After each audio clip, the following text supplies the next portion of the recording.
1-844-500-4242. That's the General Communications listener line. This hour of the Howie Carr Show is brought to you in part by Casper, the single perfect mattress that's changing the industry.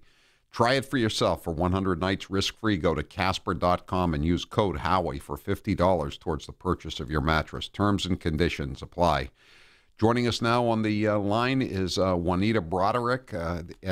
Juanita, I'm so happy to have you on the show. I was somewhat concerned about you last week when we couldn't find you.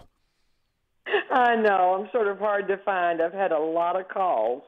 Well, what's going on? I read somewhere last week before we called you that you said you'd been living alone for a long time, 23 acres in rural Arkansas, but you decided you wanted to live a little closer to other people now because you were worried. Is that a fact, or were you misquoted?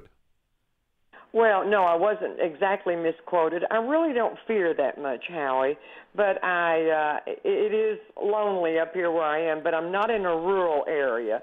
I'm actually just right on the outskirts of the city limits, have a Walmart and bank and everything very close. But I'm going to transition at my age, and I'm going to build on my son's property where his home is. So you are getting closer to your son. Have you been? Yeah. Have you suffered as this campaign is heated up and all these this mud is being thrown at one or another? Have you received any strange phone calls or any kind of threats or anything like that, Juanita? Oh, my gosh, I've been getting strange phone calls, and now I don't answer them unless I have if somebody's told me beforehand they're going to call and what their number is. But I had a lady call last night, and in fact, Law News put it on their website. They actually did the audio. She was very, very rude, very, very, very insistent that she talk to me. When she called, I would hang up, and then she started leaving all these messages. She wasn't threatening. She was just calling me names. But the ones that were slightly threatening were on Facebook and on Twitter, where people would say that there was one lady in particular that said I should be beaten up and left in an alley. Really? Yes, horrible things. Talk about blaming. I have to laugh. I have to laugh at one even went as far as to say, I'm from Arkansas. I know this woman, and she's been in prison, saying that I had been in prison. Is that not ridiculous? I don't. What happened with you and Chelsea Clinton last week, Juanita Broaddrick? Well, I got very upset, Howie, because of the statements that she made. She trivialized her father's crimes as stating they were sexual misdeeds and they shouldn't be such a distraction against the campaign. I went ballistic on that one. Well, yeah, you said the reason your family is attacked is because they're not good people, or they're bad people, I guess you said, right? No, I said they're not good people. Not good people. Yeah.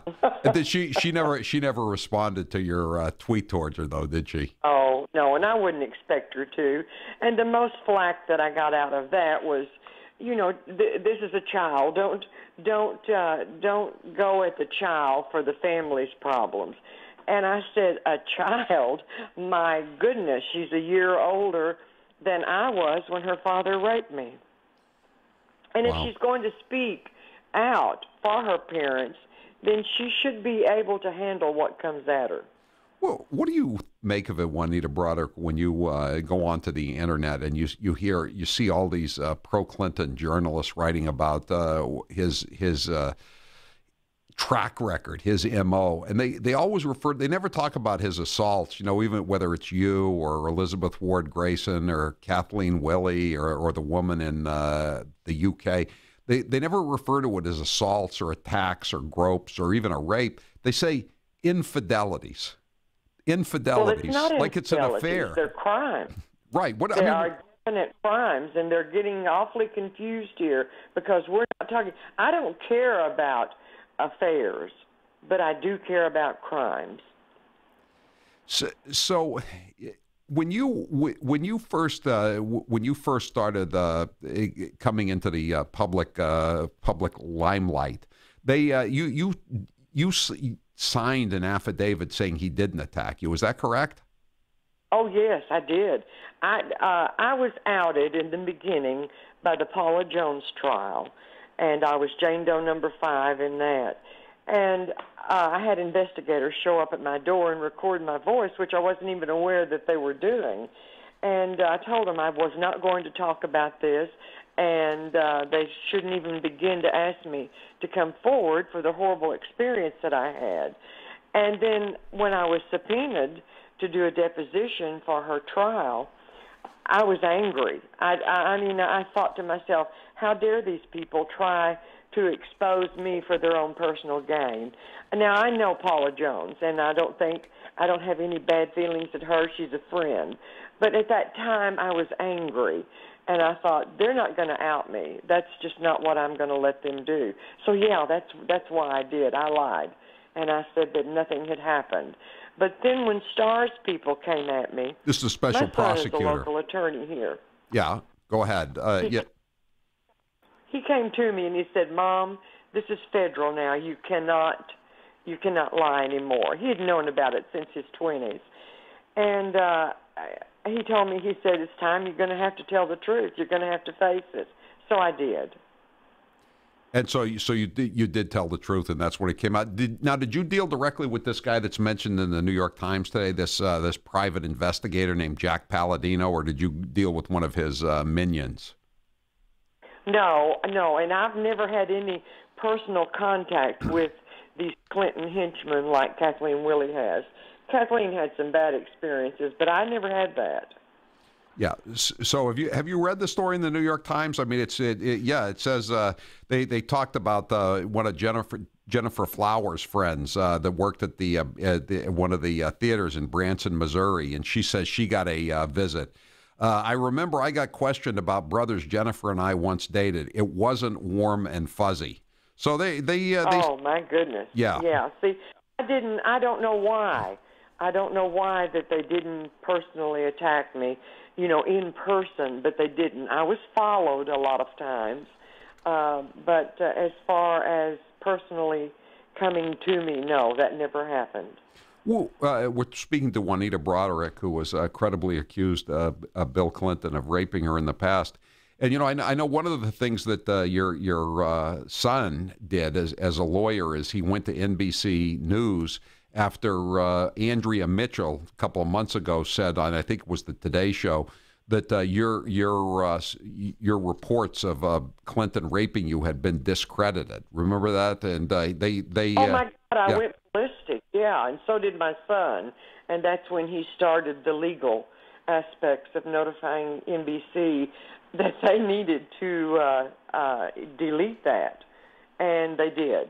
But what's really strange is they just deleted her vocal portion of saying discredited, and then when he wrote a follow-up letter, they wrote a note at the bottom that this has been removed from our website. We originally wanted her to personally apologize on the same venue that she had said I was discredited, right. But we've not been able to get that yet. Yeah, so where there were millions of people watching as opposed to right. deleting it on a website that's probably seen by no more than a few thousand or tens of thousands of people. But I mentioned this in my column. I don't know if it got into the paper or not yesterday, but here is Andrea Mitchell. She does she does this hit piece on you basically. And then, like about a month later, she's interviewing at a press availability Hillary Clinton, and Hillary singles her out and says, "I really love you, Andrea. You're doing such a great job."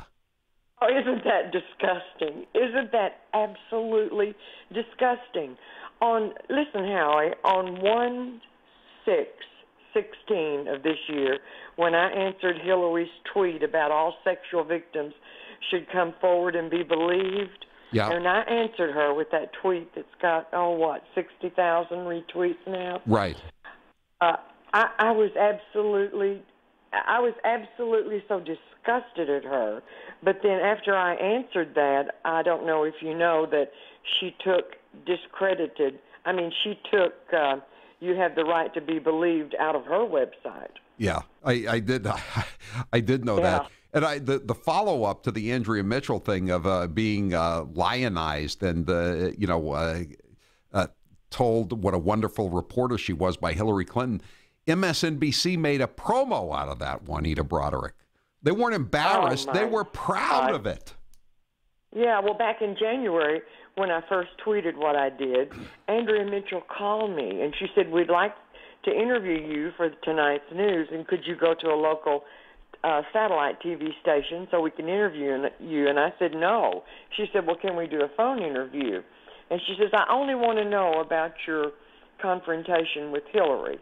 And as I started to explain this to her, she kept interrupting me and saying, well, how do you know Hillary meant that? Or how do you know? That just doesn't sound like her. I don't know what you mean. And when we finished the phone interview, she called back in about 10 minutes and said, we're not going to use your interview. There's nothing new. Nothing new? It was never... Nothing new. We should tell people, statement. I mean, you know, if you haven't been following this case for a long time, in 1999, Juanita Broaddrick gave a long interview to Lisa Myers, who was then working for NBC News. And, I don't think anybody who saw that interview had any doubts about whether or not Juanita Broaddrick was telling the truth as opposed to Bill and Hillary Clinton. And it was just a devastating indictment of Bill Clinton. And it was so devastating, in fact, that they ran it on MSNBC, but Brian Williams, that paragon of journalistic ethics, refused to allow it on the NBC nightly news. And so that, Juanita, that's obviously, that's why there's nothing, nothing new. That your story has never been on the network newscast, has it? I know. Well, now it was on the NBC Dateline. Yeah, but it was not. But it was not on the night. It was not on the nightly newscast, though. Yeah. Oh, and they conveniently held it until after the impeachment trial was over. Wow, Juanita. So have you been in contact with the Trump people? I read somewhere last week that you wouldn't have minded being in the first row of the debate last week. Oh, no, I've never been contacted by them, and it's not necessary that I am contacted by them. I have become a Trump supporter. I started out as anti-Hillary, but now I am for Mr. Trump. I think he would be great for our nation. Juanita Broaddrick, we really appreciate it. We may want to talk to you one more time before the election. I'm so glad you're not on, as I said in my email to you yesterday, I'm glad you're not on the lam. No, I'm very visible. All right, Juanita Broaddrick, thanks for being with us. We really appreciate it. That's Juanita. Howie, I enjoyed it. Thank you. Juanita Broaddrick, another of Bill Clinton's victims. And Andrea Mitchell doesn't think there's anything new here. 1-844-500-4242. I'm Howie Carr. He didn't come here to be made sport of. Howie Carr.